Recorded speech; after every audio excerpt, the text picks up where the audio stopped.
Teachers, administration, PET, ఇక్కడ ఉన్నటువంటి parents అదేవిధంగా మనం బర్త్డే చేస్తూ ఉంటే బాగా సంతోషపడి పులకరిస్తుంది భారతమాత.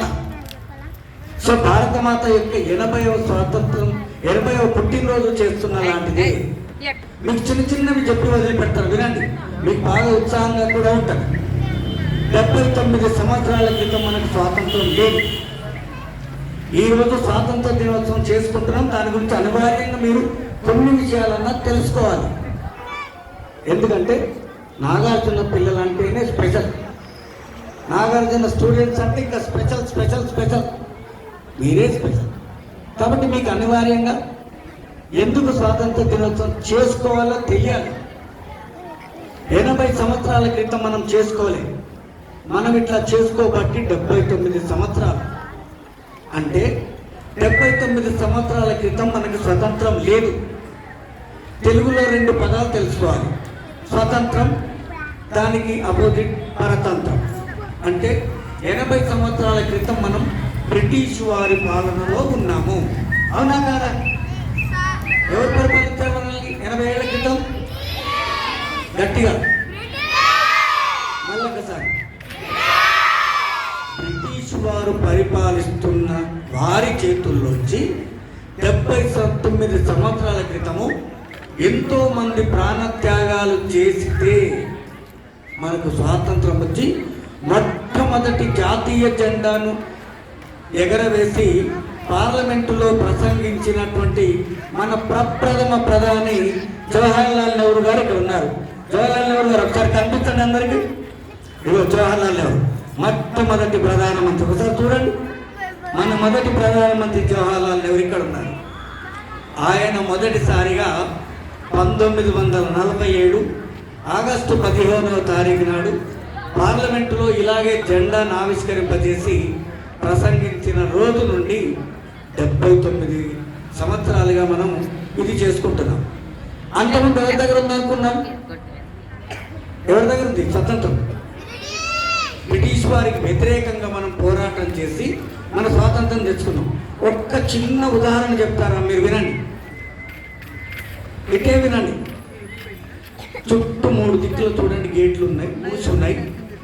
ఇప్పుడు సడన్గా పాకిస్తాన్ సైన్యం చుట్టూ వచ్చి మన మీద కాల్పులు జరిగితే ఆల్ ఆఫ్ సడన్గా అందరం అన్కాన్షియస్ అయి పడిపోయినాం అనుకోండి, ఎంత భయంకరంగా ఉంటుంది?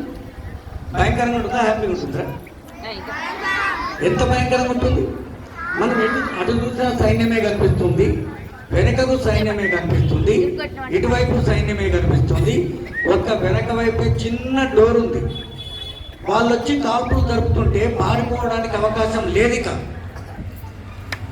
స్వాతంత్రం రాకముందు 1919లో జలియన్వాలా బాగ్ అని పంజాబ్లోని ఒక్క మైదానంలో మనం స్వాతంత్రం కావాలని శాంతియుతంగా ఒక సమావేశం నిర్వహించుకుంటుంటే 1919లో జలియన్వాలా బాగ్లోకి ఇట్లాంటి గ్రౌండ్లో మీలాగనే మన భారతీయులు సమావేశమై స్వాతంత్రం గురించి శాంతియుతంగా మాట్లాడుకుంటుంటే జనరల్ డయ్యర్ ఒకేసారి తన సైన్యాన్ని 3 వైపులా నిలబెట్టి కనీసం మనల్ని వెళ్ళిపోవడానికి హెచ్చరికలు కూడా చేయకుండా భయంకరంగా కాల్పులు జరిపితే, వినండి సంఘటన, భయంకరంగా కాల్పులు జరిపితే వందల మంది ఇదే గ్రౌండ్లో, ఇట్లాంటి గ్రౌండ్లో ప్రాణాలు విడిచారు. రక్తం నిజంగా ఏర్లై కారింది అక్కడ. అప్పుడు మీలాంటి ఒక అబ్బాయి, మీ గురించే చెప్తున్నా, మీలాంటి ఒక చిన్న అబ్బాయి ఇక్కడ ఫస్ట్ సోల్జర్ చూడండి, ఫ్లాగ్ పట్టుకున్నాడు. అరే సోల్జర్ నిలబడి పెట్టాను, సోల్జర్ నువ్వే ఇక్కడ పెట్టాను. ఈ సోల్జర్ చూడండి, ఇట్లాంటి నువ్వే ఓకే. ఈ సోల్జర్ ఒకసారి చూడండి, చుట్టూ డయ్యర్ కాల్పులు జరుపుతున్నాడు,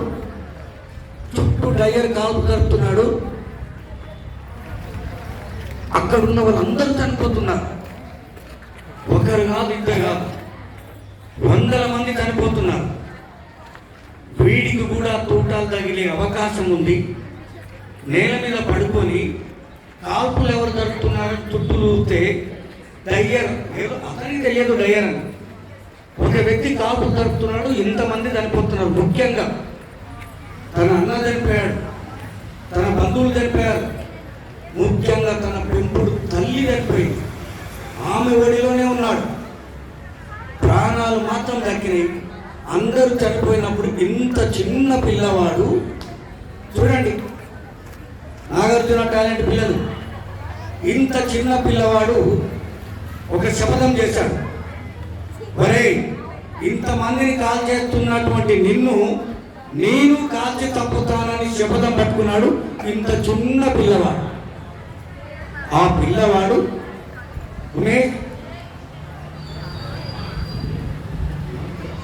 ఆ పిల్లవాడు 21 సంవత్సరాలు వెంటాడి వేటాడి పెద్దవాడై డయ్యర్ను అమెరికాకు వెళ్ళాడు, జర్మనీకి వెళ్ళాడు. చివరికి డయ్యర్ లండన్లో ఉంటున్నాడని తెలుసుకొని వెళ్ళి ఇట్లా మీటింగ్లో మాట్లాడుతుంటే దగ్గరికి వెళ్ళి పిస్టల్ తీసుకొని కాల్చి చంపుతాడు. అట్లా డయ్యర్ను, ఇంతమందిని చంపినందుకు డయ్యర్ను కాల్చి చంపినటువంటి ఆ గొప్ప వీరుని పేరు, అతన్ని అక్కడ పట్టుకుంటారు, తర్వాత ఉరిసి చేసి చంపుతారు. అంత గొప్ప వీరుని పేరు మీకు చెప్పనా? ఉత్తమ్ సింగ్. జై బలో ఉత్తమ్ సింగ్ అనండి. అట్లాంటి కొన్ని వందల మంది ప్రాణత్యాగం చేస్తే మనకు స్వాతంత్రం వచ్చింది. మనం ఈరోజు స్వేచ్ఛగా జెండా ఎగరేసుకుంటున్నాం. కాబట్టి స్వేచ్ఛగా ఎగిరేసుకుంటున్నటువంటి ఈ జెండాకు నాగార్జున విద్యార్థులుగా మీరేం చేయాలి? స్వాతంత్రం వచ్చింది, మీరు పోరాటం చేయాల్సిన పని లేదుగా, గన్ను పట్టుకొని యుద్ధ రంగంలో వెళ్ళాల్సిన పని లేదు. ఇక మీరు చేయాల్సిన పని ఏంటంటే భారత పౌరులుగా దేశభక్తి కలిగి ఉండాలి, విద్యార్థులుగా మంచి చదువు చదివే విద్యార్థులుగా ఎదగాలి. దానికోసం మీరు కష్టపడి చదివి మీ జీవితంలో ఉన్నత స్థానానికి ఎదిగితే భారతదేశం నిజంగా ఒక గొప్ప పౌరుడు నాగార్జున స్కూల్లో చదువుకుంటున్నాడని గర్విస్తుంది. వ్యక్తిగతంగా మీరు కూడా అద్భుతంగా మీ జీవితంలో ఎదుగుతారు.